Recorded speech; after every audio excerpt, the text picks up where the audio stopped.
राधे राधे, जय श्री कृष्णा फ्रेंड्स। एक बार फिर से आप सभी का स्वागत है आपके अपने चैनल कान्हा पूनम क्रिएशन पर। आशा करती हूँ कि आप सभी स्वस्थ और कुशल मंगल होंगे।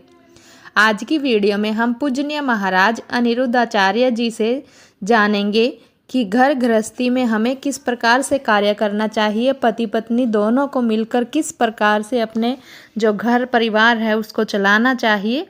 ये सब जानकारी हम प्राप्त करेंगे और जो भी इसको वीडियो को देखेगा वो प्लीज़ पूरा देखिए ताकि पूरी जानकारी आप लोगों को प्राप्त हो सके। तो चलिए देरी न करते हुए बढ़ते हैं वीडियो की तरफ। गृहस्थी के ये मंत्र मैं दे रहा हूं, संभाल के रखना, काम आएंगे। एक सज्जन मेरे पास आए, बोले महाराज जी मेरी पत्नी उसने आत्महत्या कर ली, फांसी लगा ली। मैंने कहा क्यों? बोले महाराज जी जब तक जिंदा थी सच्ची बताऊं मैंने कभी प्यार से उसे कभी बुलाया नहीं, प्यार से कभी उससे बात नहीं की, सदा डांटता रहा। आज मर गई तो पता लग रहा है कि उसकी कमी कितनी बड़ी है, खल रही है वो कमी।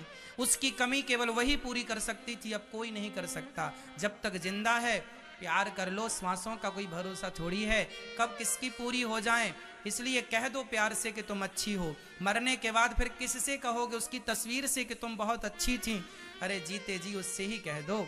मरने के बाद तो फिर सब कहते ही हैं अपने अपने ढंग से। जीते जी मैं अलग ढंग का व्यक्ति हूं। मैं ये मानता हूं कि मरने के बाद मत रोया करो किसी की अर्थी पर, किसी के ऊपर। मरने के बाद ना रोइए। अरे जब तक वो जिंदा है प्यार से उसे सुकून दीजिए, सुख दीजिए, उसकी होठों पे मुस्कान दीजिए। अरे जिंदा हूं तो प्यार बांट लो, प्यार दे दो। मरने के बाद आंसू तो दुश्मन भी बहाएंगे। मरने के बाद रोने वालों की कमी थोड़ी होती है। जो हमें कभी मोहब्बत की नजर से देखते भी ना थे वह भी आज रोने के लिए आएंगे, वह भी मेरे जनाजे में जाएंगे। अर्थ क्या है? मेरे मरने पे तो देश जमाना रोएगा ही रोएगा। जब तक मैं जिंदा हूं तो प्यार कर लो, प्यार से कह दो, प्यार से बोल लो। माँ है, माँ से प्यार कर लो, पांव दबा दो, माँ के होठों पे मुस्कान ले आओ। मर जाएगी तो उसकी तस्वीर को छाती से लगा के तो औलाद रोती ही है, पर जिंदा थी तो तुमने कितनी सेवा की। तस्वीर छाती से लगा के रोने से कोई सच्चा बेटा नहीं होता। जब तक माँ जिंदा होती है उस माँ की सेवा तुमने की होगी और माँ की आंखों से आंसू खुशी के आए होंगे कि वाह भगवान मेरे बेटे जैसा भगवान सबको बेटा देना, तब तुम्हारा बेटा होना सफल हो जाएगा। रोने से कोई तुम सच्चे बेटे ना कहलाओगे कि तुम अच्छे सच्चे बेटे हो। लेकिन हमारे भारत में रिवाज उल्टा है।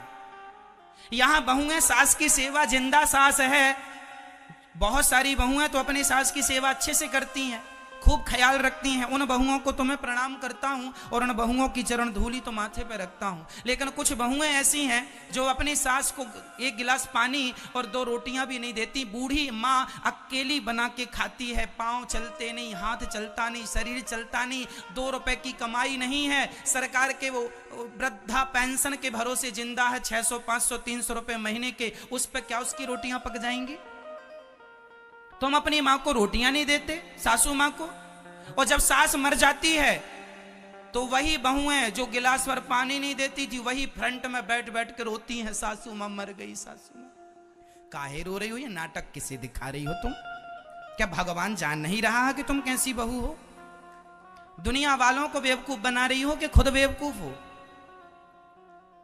परमात्मा से क्या छिपा है, मैं क्या सोच रहा हूं ये भी मेरे श्याम सुंदर जान रहे हैं। यहां चींटियां, यदि इस चटाई के नीचे चींटियां होंगी तो वो चींटी भी क्या सोच रही है उसकी सोच को भी परमात्मा पढ़ रहा है। उससे क्या छिपा है? तुम अपनी सास को गिलास भर पानी और 2 रोटियां तो दी नहीं, और सास के मर जाने पे बाल्टियों से बहू आंसू बहा रही।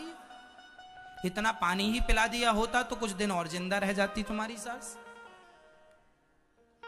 केवल रोने के लिए बहुएं हैं। कुछ बहुएं इतनी चतुर हैं, फ्रंट में बैठ के रोती हैं, जहां आने वाले लोगों की सबसे पहली नजर बहू पे पड़े, ताकि लोगों को लगे बहुत प्यार करती थी। और कितनी चतुर बहुएं होती हैं। कई बार तो रोती रोती बहुएं बेहोश हो जाती हैं। ये वही बहुएं हैं गिलास और पानी नहीं पिलाई और देखो बेहोश हो रही। कितनी बड़ी नाटकबाज है ये। तुम्हें क्या लग रहा कोई देख नहीं रहा? परमात्मा तुम्हें कोड़े और मारेगा इस बात के कि तुम रो रही। उल्टा सेवा तो की नहीं हो तुम। पानी तो तुमने पिलाया नहीं, पांव तो तुमने दबाए नहीं, और रोने के लिए खूब। इतना नाटक ना किया करो, दिखावा बिल्कुल नहीं, रियल सब चीजें अच्छी होती हैं। किसी के मरने में ना रोइए ना, मैं कहता तो हूं किसी के मरने में ना रोइए, मत रोइए मरने में। जिंदा है तो उसका सपोर्ट कीजिए। क्यों जी, रोना अच्छा है कि जीते जी उसका सपोर्ट सहयोग करना अच्छा है, उसकी होठों पे मुस्कान देना अच्छा है। मरने के बाद रोने लगे, कौन सा तुम्हारा बड़प्पन है ये, कौन सी समझदारी है ये? सवाल ये खड़ा नहीं होगा कि तुम कितना रोए मरने के बाद, जमाना ये पूछेगा कि तुमने जीते जी कितना सहयोग किया था, कितना सपोर्ट किया था उस व्यक्ति का। जनाजा उठाने के लिए बहुत लोग आएंगे, लेकिन जब मैं उठ रहा होऊंगा, तरक्की कर रहा होऊंगा, तो लोग पांव पकड़ पकड़ के खींचते। जब तुम्हारे सहारे की जरूरत थी तब तो तुम मुंह दिखाए नहीं, अब जनाजा उठाने चले आए। क्यों झूठी जिंदगी जीते हो मेरे भाई? क्यों नहीं सच्ची जिंदगी जीते? क्यों दिखावे में चल रहे हो? लोग कहते हैं लोग क्या कहेंगे, जमाना क्या कहेगा। अरे जमाना केवल यही कहेगा कि राम नाम सत्य है, राम नाम सत्य है, यही कहता है। इसलिए जमाने की परवाह ना किया करो। मैं परवाह नहीं करता कि आप क्या कहेंगे मेरे बारे में। जो कहना है साफ साफ कहता हूँ, सच्ची बात कहता हूँ, जो महसूस करता हूँ वो कहता हूँ। रियल जिंदगी को, रियल रिश्तों को, रियलिटी में ज्यादा आनंद है, दिखावे में आनंद नहीं है। क्यों जी? रिश्तों में दिखावा ना हो, रियलिटी हो, प्यार हो, मोहब्बत हो, सच्चा प्रेम हो। मां से सच्चा प्यार करो, मां की सेवा करो, पत्नी से सच्चा प्यार करो, पत्नी का ख्याल रखो, पति से सच्चा प्यार करो, बच्चों से प्यार करो, और बच्चों को केवल प्यार नहीं, संस्कारी बनाओ, संस्कारी बनाओ। रिश्तों की गंभीरता को समझो। आज जो रिश्ता तुम्हारे बगल में है, पास में है, कल रहेगा नहीं, इसकी कौन गारंटी लेगा? इसलिए रिश्तों को जिया करो। छोटी छोटी बात में आप नाराज हो जाते हैं, गुस्सा हो जाते हैं, बातों में कोई दम नहीं होती। कसमें, वादे, प्यार, वफा सब बातें हैं, बातों का क्या? कोई दम नहीं है बातों में। लेकिन आप लोग क्या करते हैं, राई का पहाड़ बना लेते हैं। कहावत सुनी आपने, राई का पहाड़? राई जानते हैं? सरसों के दाने को राई कहते हैं। राई का पहाड़। जरा पत्नी की जरा सी बात का आपने पहाड़ बना दिया, पति की जरा सी बात का पहाड़ बना दिया। अरे झगड़े में उलझना अच्छा नहीं है। झगड़ा उठे तुरंत उसे खत्म कर दो। एक पत्नी ने अपने पति से कह दिया तुम जानवर हो। आपने तो नहीं कहा था, नहीं। एक पत्नी ने अपने पति से कहा तुम जानवर हो। उसका पति बहुत पॉजिटिव था। उसका पति ने कहा ठीक कहती हो, मैं जानवर हूं, तुम मेरी जान, मैं तुम्हारा वर बराबर जानवर, जान प्लस वर बराबर जानवर। यदि लड़ाई झगड़ा नहीं करना तो इसके बहुत रास्ते हैं, और लड़ाई झगड़ा करना है तो भी बहुत रास्ते हैं। अब आपको देख लो कि कैसी जिंदगी जीना है। रास्ते तो गुजारने हैं, चलना है ही हमें। हंसते हंसते चलो या रोते रोते चलो, मर्जी। इसलिए मैं कहा करता हूं खुश रहा करो, खुश रहा करो, हर हाल में प्रसन्न रहा करो। जीवन का सबसे मूल मंत्र है प्रसन्न। इस धरती में आप जो भी कर रहे हैं सब प्रसन्नता के लिए कर रहे हैं, और सब करके भी प्रसन्न नहीं हुए तो सब करने का अर्थ क्या? इसलिए हमेशा हैप्पी रहो। बोलो घी, असली बोलो, मैया डालडा ना बोलो, देसी घी बोलो, घी। ऐसे ऐसे बोलो ही। ऐसे हंसते रहा करो, मुस्कुराते रहा करो। आज पति बहुत डांट रहा हो ना, तो पत्नी को अकेले क्या करते रहना चाहिए? घी घी घी घी घी घी घी घी घी घी। आज पति का दिमाग खराब है तो हंसती रहो, कोई बात नहीं, आज भूत चढ़ा इसके ऊपर, उतर जाने दो। अच्छा, जब पति गुस्से में रहा करे ना, तब पत्नी बोला ना करे। लेकिन गड़बड़ कहां हो जाती है जानते हो? आप अपने क्रोध पर कंट्रोल नहीं कर पाते। रहना आपको ही साथ में है जिंदगी भर, लेकिन जब आप लड़ाई करते हैं ना, तो ऐसा लगता है कि आप एक दूसरे के जानी दुश्मन हैं, एक दूसरे के जानी ऐसा लगता वो उसका खून पी जाएगी, वो उसका खून पी जाएगा। ये पल भर का क्रोध क्यों भैया? क्या ये क्रोध से तुम्हारा जीवन गुजर जाएगा? जीवन प्यार से गुजरना है, प्रेम से गुजरना है। इसलिए क्रोध जो है तुम्हारा सबसे बड़ा दुश्मन है। पति पत्नी के प्रेम को भी ये क्रोध अलग कर देता है, इसलिए तुम्हारा दुश्मन हुआ कि नहीं? क्रोध हम सबका दुश्मन है या नहीं? हाँ या ना में जवाब दो। तो फिर क्रोध जब दुश्मन है तो इस दुश्मन को आप चाहे जब क्यों बुला लेते हैं? इसलिए पति गुस्से में है तो आज पत्नी अपने संस्कारों का ख्याल रखे। समझा रहे हैं, समझ का ख्याल रखो, चुप रहो, कोई उत्तर ना दो, पति ठंडा हो जाए तब बात कर लेना। आज पत्नी बड़ी गुस्से में है तो पति बिल्कुल चुप रहे। हाँ हाँ तू ही बोल, हम सुनेंगे। सुन लो, एक जन बोले दूसरा सुने, चुप रहो, थोड़ी देर चुप रह ली करो भैया, बोलने दिया करो उसको, जो बोल रही है बोलने दो, उसकी मर्जी है। और बोलने का क्या है, कुछ भी बोल दे आदमी, कल तुम्हें एक होना ही है। पति पत्नी के झगड़े में जो तीसरा बोलता है सबसे बड़ा मूर्ख वही है। पति पत्नी के झगड़े में तीसरे आदमी को कभी बोलना नहीं, जो बोले वो मूर्ख। गुदने से गुदवा दो उसके माथे पे, यही मूर्ख है। टैटू बनवा दो मूर्ख का। कई बार लड़की जरा सा झगड़ा करके मायके चली जाती है और उसकी माँ भी एक नंबर की। उसकी माँ मतलब जो झगड़ा करके गई है व्यर्थ का, उसकी माँ को बोल रहे हैं, सबकी माँ को नहीं, है ना। उसकी माँ भी बेवकूफी का परिचय देती है। हाँ बेटी तुम आ जाओ, हमारे पास खाने की कमी है क्या? आ जाओ, यहीं रहना मायके में, और हम दामाद जी से बात करेंगे। क्यों दामाद जी, आपने हमारी बेटी को जरा सा भी सुख नहीं दिया? पति समझा रहा, सासू माँ वो जरा सी बात पे लड़के चली गई है। अरे हम सब जानते हैं तुम कितने गहरे पानी में हो। लो भैया, ये सासू माँ और घी डाल रही है आग में। स्वाहा, बेटी का सुख स्वाहा, बेटी का पति स्वाहा।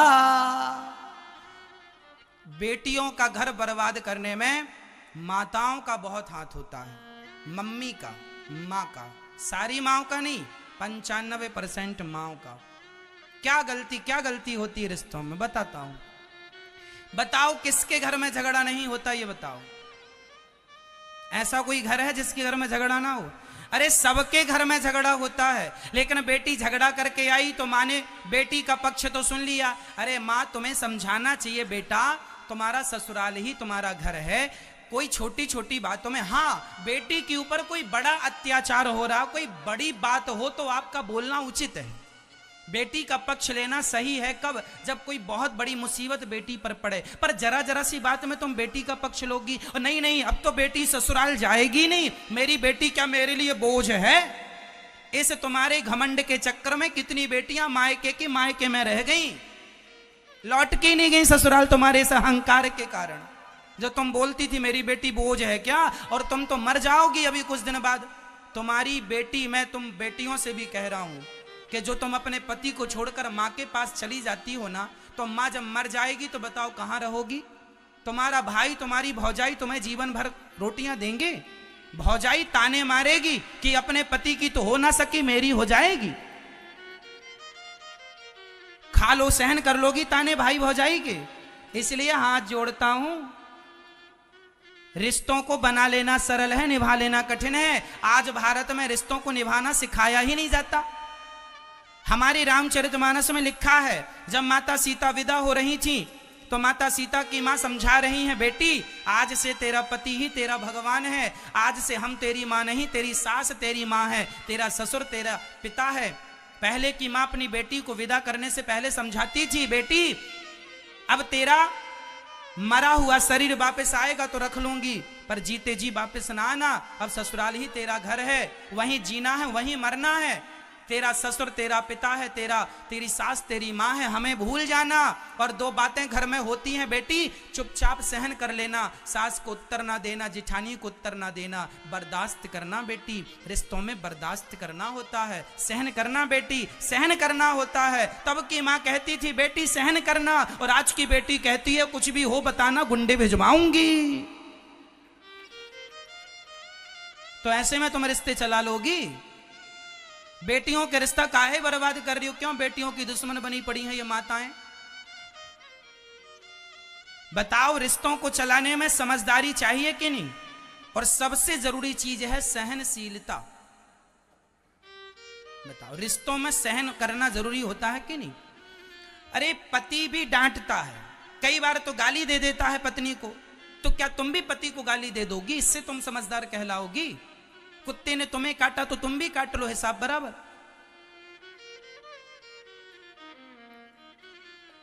मेरी मां, रिश्ते समझ से चलते हैं, गुस्से से नहीं। रिश्ते कैसे चलते हैं? समझदारी से। और सुनो, रिश्तों में सहनशीलता चाहिए। क्या चाहिए? जोर से बोलो, और जोर से बताओ, आप सहनशील हो या नहीं? पत्नी गाली देगी तो सहन करना पड़ेगा, पति गाली देगा सहन करना पड़ेगा, सास गाली देगी सहन करना पड़ेगा, ससुर गाली देगा सहन करना पड़ेगा। सह लोगी तो अच्छी पत्नी कहलाओगी, पर बात बात में मुंह फुला के मायके आ जाओगी तो चाइना मॉडल कहलाओगी। ना तुम घर की रहोगी ना ही घाट की। इसलिए समझ लो, करोड़ों की बातें हैं ये, किसी भी यूनिवर्सिटी में ये नहीं पढ़ाया जाता तुम्हें जो हम पढ़ा रहे हैं। कहीं नहीं मिलेगा पढ़ने को आपको। सहन जरूरी है। एक पत्थर भी भगवान कब होता है? जब वह छेनी और हथौड़े की चोट को सहता है। एक पत्थर भी भगवान कब होता है? जब छेनी और हथौड़े की चोट को सहता है। जो पत्थर, एक पत्थर नारियल तोड़ा, एक पत्थर पर नारियल तोड़ा जा रहा था और एक पत्थर पर दूध दही चढ़ाया जा रहा था, तो जिस पर नारियल तोड़ा जा रहा था उस पत्थर ने पूछा, अरे भैया तुम भी पत्थर हो, हम भी पत्थर हैं, तुम पर लोग नारियल, तुम पर दूध चढ़ाते हैं, हम पर नारियल तोड़ते हैं। मंदिर में दो पत्थर होते हैं, एक नारियल तोड़ने के लिए और एक पूजा करने के लिए भगवान, दोनों ही पत्थर के हैं। तो नारियल तोड़ने वाले पत्थर ने कहा, यार तू भी पत्थर हम भी पत्थर, क्यों? तुझ पर लोग दूध चढ़ा के तुझे प्रणाम करते हैं और हमें नारियल तोड़ते हम पर। तब मूर्ति ने कहा, भैया तुझे भी मूर्तिकार ने मूर्ति बनाने को उठाया था, पर तू छेनी और हथौड़े की चोट खाकर टूट गया, टूट जाने से तू नारियल तोड़ने के काम आ रहा है। और मैं उस मूर्तिकार की हर चोट, छेनी और हथौड़े की हर चोट को सहता गया। आंखों में उसने छेनी मारी, मैं सहता गया। गालों पर छेनी मारी, मैं सहता गया। अधरों पर छेनी मारी, मैं सहता गया। और जब हर चोट को सहा, मैं भगवान बन के पूज रहा हूं। जो पत्थर चोट खाकर टूट गया वह कंकड़ बन गया, और जो पत्थर चोट सह गया वह शंकर बन गया। बिना सहे तो पत्थर भी भगवान नहीं होता, तो तुम बिना सहे महान हो जाओगी या हो जाओगे? इसलिए जीवन में क्या जरूरी है मेरी मां? सहनशीलता। पति ने कुछ कह दिया, पत्नी ने कुछ कह दिया, बातों को दिमाग में रखो। मैंने एक दिन समझाया था, बातों को दिल से ना लगाया करो। हाँ या ना? तो आज से कौन कौन पति पत्नी प्यार से रहेंगे बिना लड़ाई झगड़ा? यदि आपने गलती की हो, लड़ाई झगड़ा चल रहा हो, तो सॉरी बोलिए अपनी पत्नी और अपने पति को। छोड़ो कल की बातें, कल की बात छोड़ो, कल की बातें, कल की बात पुरानी। नए दौर में मिलके लिखेंगे फिर से नई कहानी।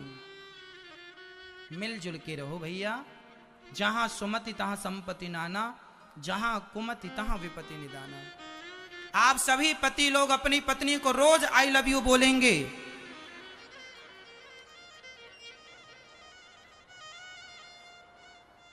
रोज बोलो, और रोज बोलो बहुत अच्छी लगती हो तुम, और पत्नी भी रोज बोलेगी आई लव यू। प्यार से रहना, छोटी छोटी बातों का झगड़ा नहीं। ठीक है? समझ में आ गया?